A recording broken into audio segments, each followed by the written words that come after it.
which is why it's called super thermite and made of nanoparticles. And that's what they use with just a thin caulking to separate the missile sections or rocket sections of an ICBM or a Saturn-type rocket. Now, also, they show the hot steel pouring out of the side, the molten iron from the steel being melted, and they say, oh, that's aluminum. But Jones and others have done the test, and it shows aluminum comes out white and flaky, doesn't keep any color for more than a second, and only a few feet. This is falling hundreds and hundreds of feet and staying yellow and then orange and then red. Only iron does that.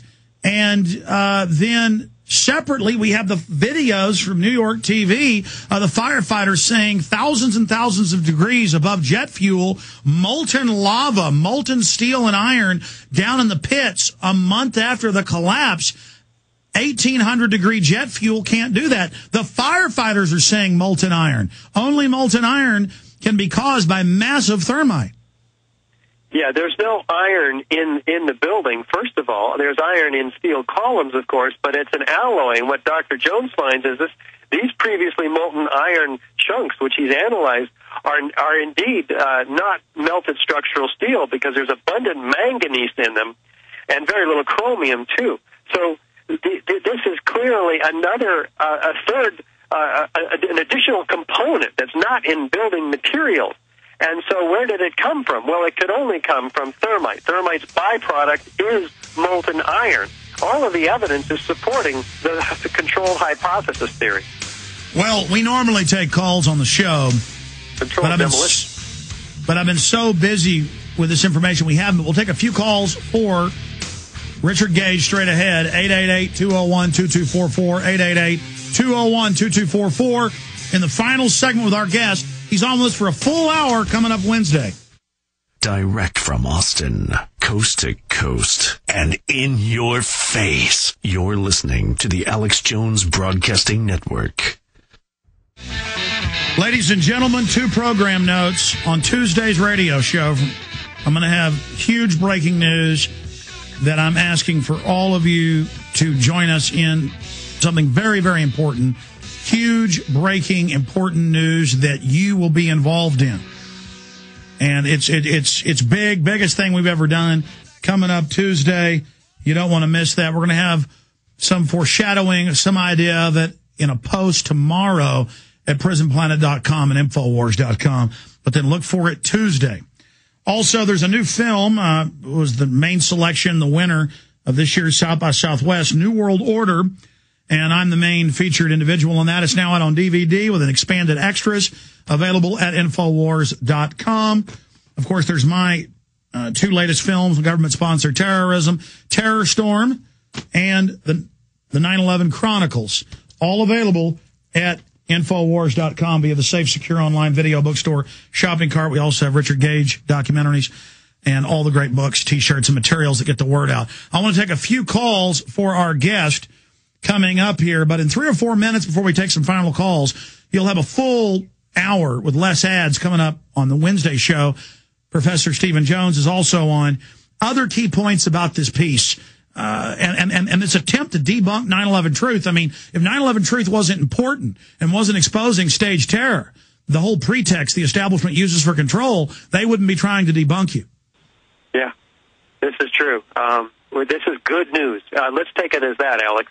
There's a serious attempt to make a very unscientific analysis to label us as conspiracy theorists and show. But I think it all backfired. I really do. It was so shoddy, as you suggest, that it can't hold water with thinking people. It simply can't. I mean, we have 800 architects and engineers now signed on to the petition. Virtually every architect and engineer who's at our presentation or reviews our DVD ends up going, oh, my God, well, I can't believe I didn't know about all of this.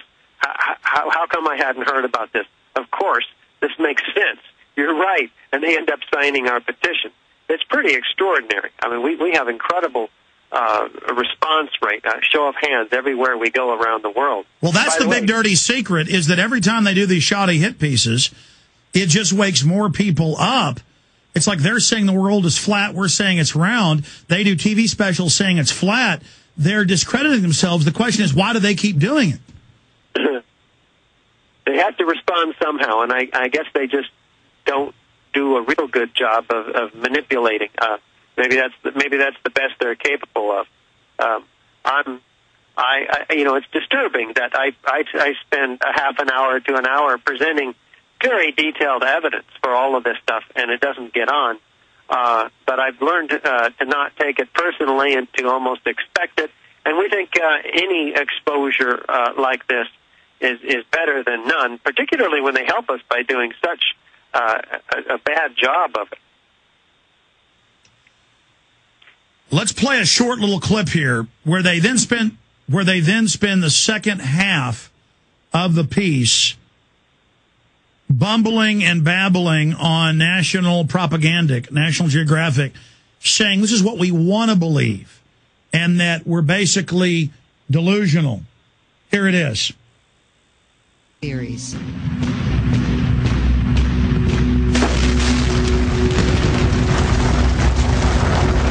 The reality is, this far out, no one has been able to provide a single piece of evidence that those buildings were explosively demolished. And the reason is they weren't.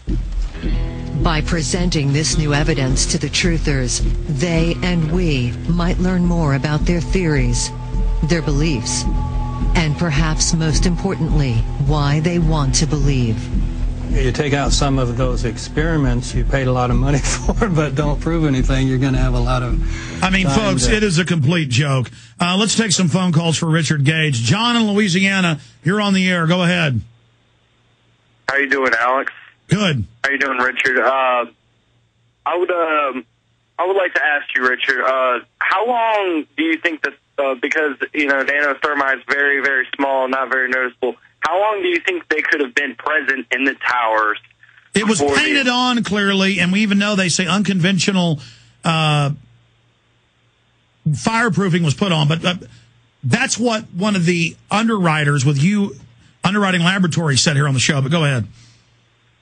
Yeah, well, Kevin Ryan has done some analysis indicating that there were indeed fireproofing retrofits in the floors above and below the point of jet plane impacts, which are different in each of the North Tower and the South Tower. So that's very interesting. He documents that in Journal of 9/11studies.com.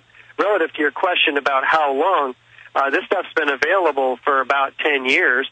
We know for the last 9 months that there was an elevator retrofit going on, the largest elevator modernization in history, actually, where all the core elevators, the elevators in the core of each tower were changed out. They had 85 employees, in fact, from Ace Elevator scatter the morning of 9/11 after the first jet plane hit. They were supposed to stick around and help the first responders. But somebody, perhaps in the guise of an elevator modernization, could have had access to the core columns and beams in the building. And they had all sorts of weird terror drills evacuating. Thank you, John. Finish up, Richard. Yeah, so there was access there. So when we talk about who might have been able to do this, we have to say who had access to the building. They also say, where's the det cord? We would have seen det cord. Well, FEMA was all secretive. Everything was blown into tiny pieces. There were all these maintenance shafts and maintenance floors. We have timed devices that are very small and very high-tech now. You don't need det cord. This is wireless. This is wireless technology now. Absolutely. Let's jam in another.